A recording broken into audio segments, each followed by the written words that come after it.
Hello and welcome. So in this video, we will be going to learn what is transfer learning and fine tuning in deep learning, and also we are going to do some practical implementation. All right. So what is transfer learning and why do we need it? So the answer is to deal with the lack of data, we make use of a technique called transfer learning.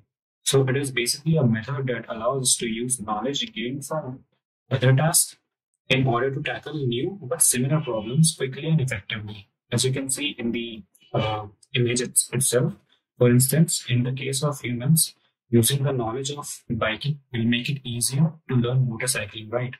So this reduces the need for data related to the specific tasks we are dealing with. All right. So the intention behind the transfer learning process for image classification is that if we have a pre-trained model trained on a large enough dataset, we can say that this model can serve as a generic image model for any particular image task.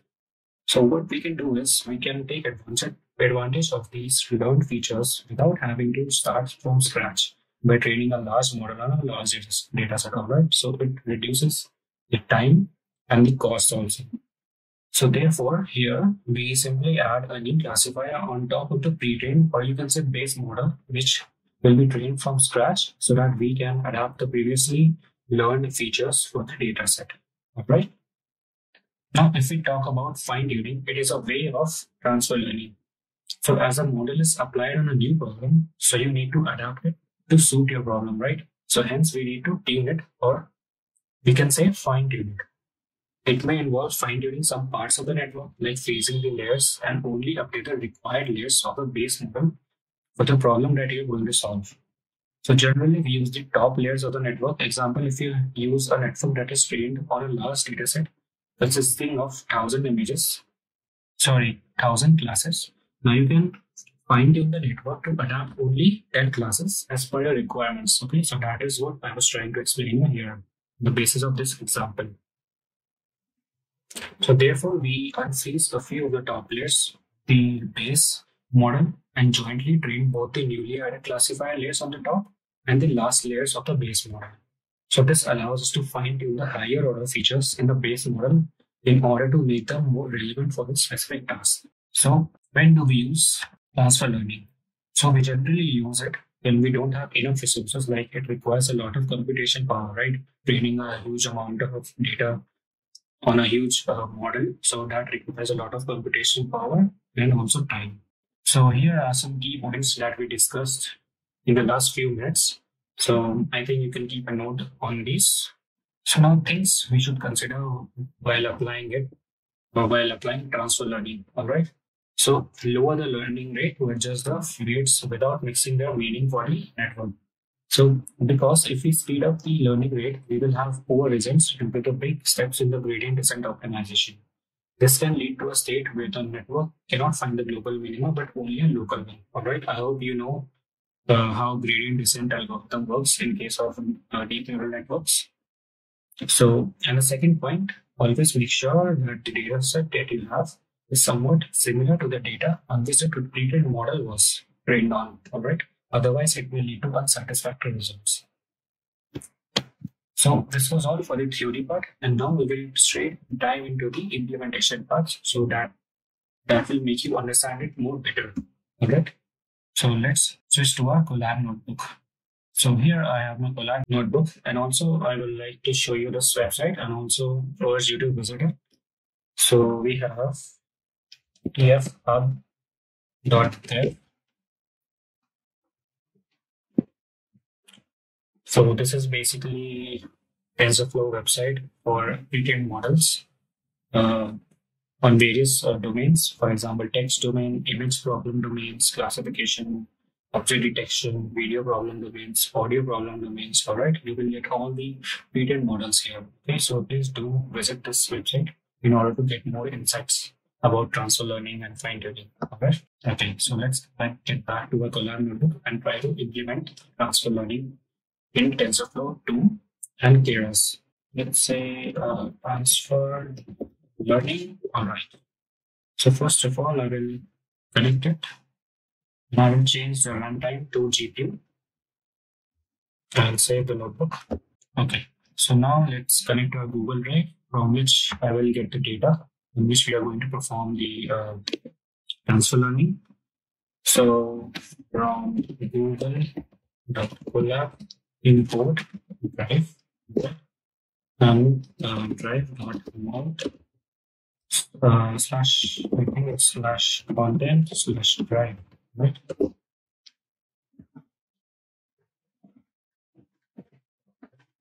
So I will hide the credential. Okay, so it is successfully mounted on a Google Colab notebook.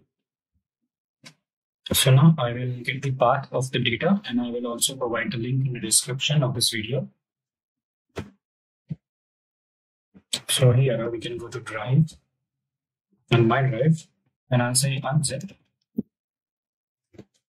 the path. Alright, so it will unzip the cats and dogs folder .zip file here only. Alright, so let's unzip it.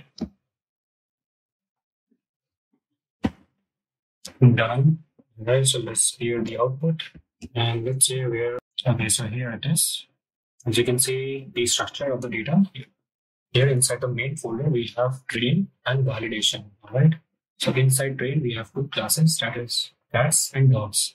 And for validation also, we have two classes, cats and dogs. So make sure that you have these the same file structure like this. Okay. And also for future projects, you should have this kind of file structure in order to perform image classification task. All right. So let's just copy the path. Run say data path content slash cats and dogs. So now we will import the necessary libraries. So let's say import Tensorflow STF, import NumPy, SMP, import OS, and import map.py.splt in order to plot some validation and training graphs onto our Colab notebook. So press Shift Enter to execute the cell. All right. So yeah. So let's prepare our train set and validation set. Okay. So let's say that we have train directory. Train directory is os.path. Join. We have the parent path is the data path, right? And inside that data path, we have train and validation of it. So we will say train and we'll say val os.path join data path validation. All right. Good. So now execute the cell and we can see why I didn't run it. All right, now, so train dir and val dir. Okay, so yeah, we got the path to our dataset. Now we can define our image size, batch size accordingly. Choose 160 by 160 and batch size to be 32. Okay. Now let's prepare a TensorFlow dataset with the help of TF utils. All right. So this is the best practice in order to prepare image dataset. All right. So let's say training dataset. We'll do TF dot utils dot image dataset from directory because we have a directory here. All right, so that is why I chose this method.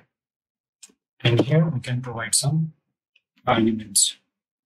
So let's say the directory. The first argument is the directory. So we have train dir, and next shuffle true because we want to shuffle the dataset. Now I'll say batch size. Batch size is equal to batch size and image size equal to image size, right? So we will do the same thing for our validation dataset. So let's say val dataset is val dir. The same thing, all right? Yeah. So as you can see, we have 2000 images belonging to two classes, that is cats and dogs, train dataset. And for the validation, we have 1000 files, that is 500 for each class. So now let's plot some images from our dataset itself. So I got this piece of code from the TensorFlow official documentation regarding transfer learning. So with the help of this code, we can visualize the images from our dataset. And also this whole code is inspired from the TensorFlow official TensorFlow documentation on transfer learning. All right. So you can just go to the TensorFlow.org, TensorFlow here, and just search for tutorials and go to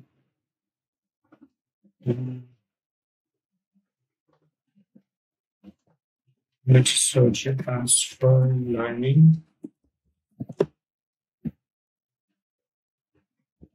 And this is it. Yeah, so this is the notebook. So I'll provide a link in the description for the same. So let's focus on the current session. So yeah, so these are some of the images from our dataset that we are working with currently. Right? So we can see we have dogs and cats. So let's move on. Now, if you notice, we only have train dataset and validation dataset, all right? But we do not have the test dataset right now. Okay, so that is really important. So for that, we will use the experimental function in the TensorFlow dataset module. So by using this piece of code, we can do the same. So this is just getting a certain amount of test dataset from our validation dataset. All right. So you don't need to go in too much depth about this. So let's just run this cell and see how many test dataset that we got. So we can see the following using these two print statements. So as we can see now, we have validation batches to 26 and test batches 6. All right. So what we will do now is prefetch all the images in the dataset. So in order to make the algorithm efficient, all right, so that it won't fetch during the training, and so that is why we are prefetching. So we can do the following with these lines of code. So it prefetches from the train dataset and also the validation dataset and also the test dataset. So now we can apply some augmentations also to our dataset. So in order to increase the number of images in our dataset, so let's say data of equal to tf.cadence.biggest sequential, and now we will apply some layers that we want to. So we will say tf.layers.layers. We will apply random flip. So here we can pass horizontal or vertical. Right now I am interested in horizontal, but you can try zero. And the next layer should be going to be, just for an example, I can put here random rotation. So let's say by a factor of 0.2. So yeah, so this is our data augmentation pipeline that we can apply while training on image data. All right. Now we can visualize this augmented data after applying it to our sample of images. As you can see, what it did to our dataset, it randomly flipped horizontally and applied a rotation also. As you can see here, the rotation is applied, rotation also the flip also we can see.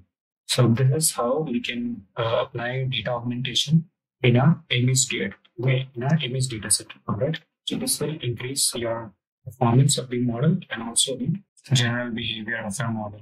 So now we can move forward and build our transfer learning model. Okay. So just remember that in transfer learning, we train only few layers on top of the base model that we choose, all right, and not the entire model from scratch. And the weights of the pre-trained models are not to be updated during the training, all right. So for this task, we are going to use the MobileNet V2 base model, or you can say pre-trained model, all right. So here I have created the our base model with MobileNet V2, all right, as I told earlier. So we can get the pre-trained models from the Keras.applications, all right?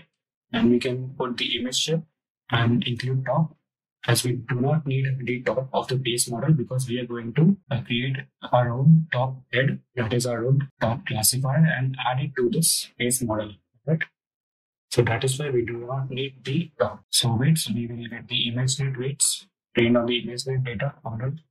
So about this image shape, that why did we add 3? All right. So earlier we had image size to 160 by 160, all right. So this was earlier 160 by 160, and now we add a tuple of 3 also. So this becomes 160, 163. So this 3 denotes the colored, that is the RGB values of images of each image. So 3 corresponds to the RGB value of the image. All right. Yeah. So let's hit enter and run this cell. So it will download the model from the link itself. Now we will define the preprocess input, which was used during the training of the MobileNet V2, and the same should be used when we are going to apply to our problem. All right. So this, we can get this from the applications itself, and MobileNet V2 is process input, all right? So this will be applied before training our images. So now let's see what is the output of the space model if we feed an image into it. So let's take an example from our trained dataset. So we will say image batch label batch is equal to next data trained dataset, and then we will get the output is equal to base model, and we will just feed this image batch. So let's see the shape and feature.shape. So we can see we have 32 batches of images. That is, in one batch we have 32 images. All right.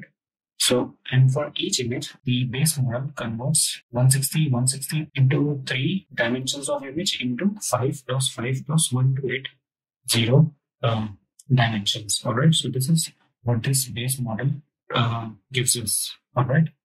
So on top of this, now we need to add our own classifier to meet our requirements with our own custom problem. But before that, we need to set the weights of this model as false, because I said this a lot of times earlier that we need to set that we do not need to train the whole base model, and we only need to train the custom classifier that we are going to add on top of it. All right. So I can write here. So I have written it for you here that we will freeze the convolution base created from the previous step and to use as a feature extractor. Additionally, we will add a classifier on top of it and train the top level classifier. Right. So for that, we are going to set model dot trainable is equal to false. So in order to generate predictions from the block of features, we will average over the 5 plus 5 spatial locations. So what we will do is we will apply a global average pooling layer on top of this features 5 plus 5 plus 1280 and convert it into a single 1280 feature vector. All right. So we will do it like this. So I have written it for you here. So this global average layer will convert each 5 plus 5 plus 1280 image vector into a 1280 alone feature vector. All right. So as to apply a dense layer after it on top of it, because we cannot apply a dense layer on a 3-dimensional vector, right? We need to have a 1-dimensional vector only. So that is why we are going to average it. So as you can see, for each image, we have a 1280 dimensional vector now. So this is all operation I am just applying on a sample batch. All right. This is not for the whole model right now, but we will do it for the whole model in a couple of minutes. All right. I'm just trying to make you understand what is going on here. And now we will create a dense layer and get our predictions, like I said earlier. So I have created a dense layer, which have an output neuron as one. All right. And then I have applied it to a feature batch average. All right. Which we got from here, which has a dimension of 32 cross 1280. All right. So let's see what we got here. So as you can see, for each image, we have an output of 1. All right. That is a value, only a single value. So let's just summarize what we did here. So we got the base or pre-trained model from the Keras.applications. So we are using Violet V2. So this is basically used to extract meaningful features from the pre-trained net, okay, and apply it to our custom specific problem. And now we got a sample image dataset in order to test it, that how it works, okay. And next we made it trainable to false, because we don't need to train the whole base model again. We only need to add a top level classifier to it and train that classifier only. All right.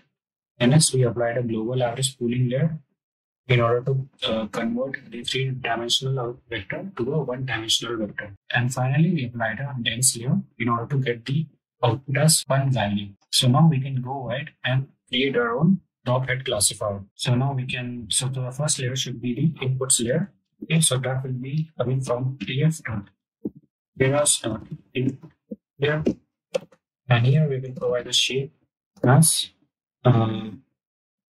let's see what it was. It was 160, 3. And now we will augment our data or our input.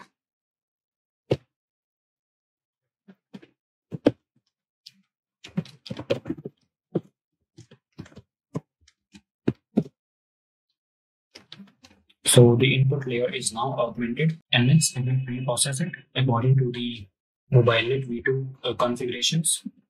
We say pre-process input X. So the X is now pre-processed according to MobileNet V2 configurations. And next we will get the output from our base model, that is MobileNet V2 X, and we will set trainable to false, because we don't need to train it. Sorry, it is training, not trainable. And now we will apply the global average layer is equal to global average layer. Now we will apply dropout layer, which is used to tackle regularization problem. Layers.dropout.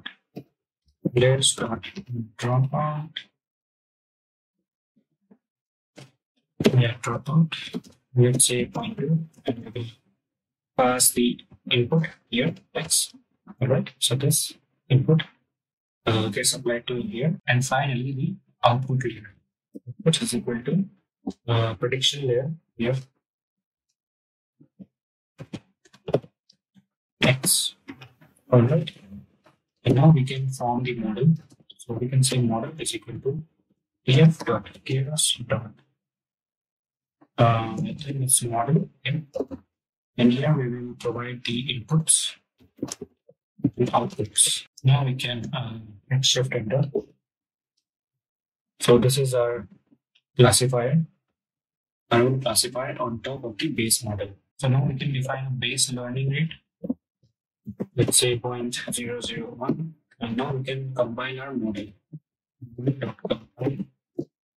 Here we will pass the loss optimizer equal to tf.keras.optimizers.addon. And here we can provide the learning rate is equal to base learning rate, and loss is equal to tf.keras.loss losses.maps binary cost entropy, because we have two outputs, right? And we will only have one neuron that will classify it as 0 or 1. Okay, so that is why we need binary cross entropy, because we have two classes. And we'll say from logits to last metrics, we'll say accuracy. Good. So now we can compile it. Now we can see the model summary by saying model.summary. So now as you can see, this is our input and this is our input dimensions as it get reduced to 1280 and then finally a single node that will classify whether it is a cat or a dog, right? So a binary problem. So now let's define initial epochs, let's say 10. So, and let's just evaluate it without training first, all right? Because we have a retained imagenet and let's see what it gives us, all right?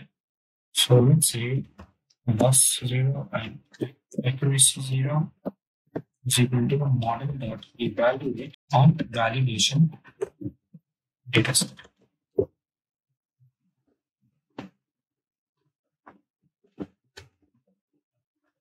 Okay, so as you can see, the loss is around 0.76 or 7, and accuracy is 48%, all right? So this is without training it. So how did we get around 40 or you can say around 50% accuracy now? Because of this retained imagenet that we used, right? That's one. So this is all with the help of the features that were trained earlier on MobileNet V2. So now we will train the top classifier on the trained dataset, and we will see what we will get. So we can say initial loss and initial accuracy. So here I will say accuracy and loss table. So we can say initial loss is 0.77 and initial accuracy is 0.48. So just keep in mind, because after the transfer learning and fine-tuning process, we will compare the two. So now let's train our model. So we'll say history model.fit, not train dataset, and epochs is equal to initial epochs and validation dataset is equal to validation dataset. So let's hit enter and train it. All right, actually it is val dataset. Validation, I guess. Oh, sorry. Here this should be a validation data actually. So as you can see, the accuracy and loss here. So I will come back after it has trained. All right. So now the training has been done. So now you can see the accuracy reached 95%. All right, and with a loss of 0.12. So as you can see, what a drastic change from 48% accuracy, 0.77 loss to 0.95 accuracy and 0.12 loss. All right, so that is a great drastic change, we can say, right? So now I pasted useful source snippets in order to visualize the validation and training progress of our model. So here we can now hit shift enter, run the cell, and now this will create a graph. Now we can see that the training and validation accuracy along with the training and validation loss. So we can see that the curve for both the accuracy and probability loss are both with accordance to our model. All right, so we can say that the learning phase was quite great. So now let's go to the fine-tuning part. So in fine-tuning, what we will do is we will unfreeze some of the layers and not all the layers. All right, some of the layers we will unfreeze and we will connect our classifier head on top of it, and then we will retrain those layers, those unfreeze layers, and our new classifier head. All right. So that is the difference between transfer learning and fine-tuning. So in transfer learning, we freezed all the layers of the base model and trained only the top head classifier that we created from scratch. But in fine-tuning, we will unfreeze some of the layers and we will attach the scratch head to it, and we will then train it together. All right. So here I will say fine-tuning, and I'll write it for you. So the training process will force the weights to be tuned from generic feature maps to features associated especially with the dataset. So that will increase the performance even further. All right. So let's just implement it. So the next thing is we will set the base model dot trainable to true, because now we will unfreeze some layers and then we will train them. So now let's take a look at how many layers we have in our base model. So we can see we have around 154 layers in our base model, that is the mobile V2 model. So now we will say that fine tune at 100. All right. So we will fine tune it from 100th layer onwards. All right. So what we will do now, we will freeze all the layers behind 100th layer. All right. So 0 to 99th layer will be frozen. So we can do the same using this code. So we will say that for layer in base model dot layers from 0 to 100, but 100 is exclusive. So 0 to 99, we will set the trainable layer trainable to false. So this will ensure that those trains are not trainable. So after the 100 layer, the layers will be trainable. All right. So we can see that around 54 layers will be trainable. Right. So just set shift enter, and now we can compile the model again using the same code. And now we will train it on additional 10 epochs. Okay. So now the total epochs are 10 plus 10. All right. Earlier it was trained on 10, and now it will train on 20. All right. So let's train it again, and we will see the results after it has trained. So now, as you can see, we have trained. We have fine-tuned our model on the trained dataset, and now you can see that we have validation accuracy to 98% and loss even below 0.0348. Okay, so earlier we had an validation accuracy of 95% and loss of 0.12, and now we have validation accuracy of 98% and loss of 0.0348. So as you can see, this is also a drastic change, and this is how we can achieve great accuracy and performance on our image dataset using the transfer learning and fine-tuning technique. So now we can get the accuracy on a test dataset.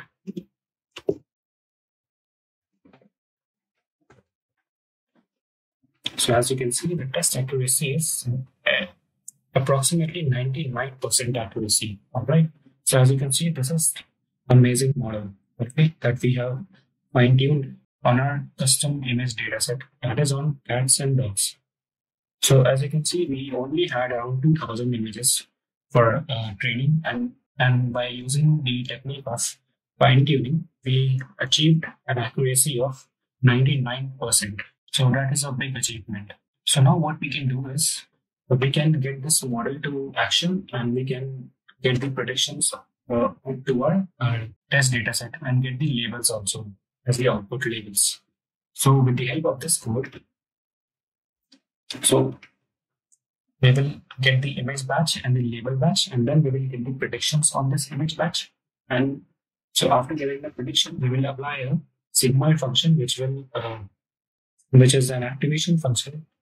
All right. So that will convert it to 0 to 1. All right. And now we will say that if our predictions, if each value in our predictions is less than 0.5, we will set it to as 0, otherwise 1. So let's see this in action and plot the result.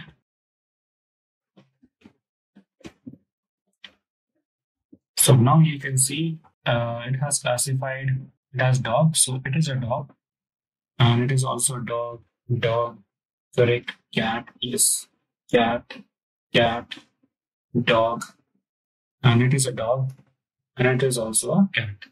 So we can say this is all the predictions are correct, and we can say this is an accuracy of 100%, right? So yeah, this was all for this tutorial, and I hope you liked it.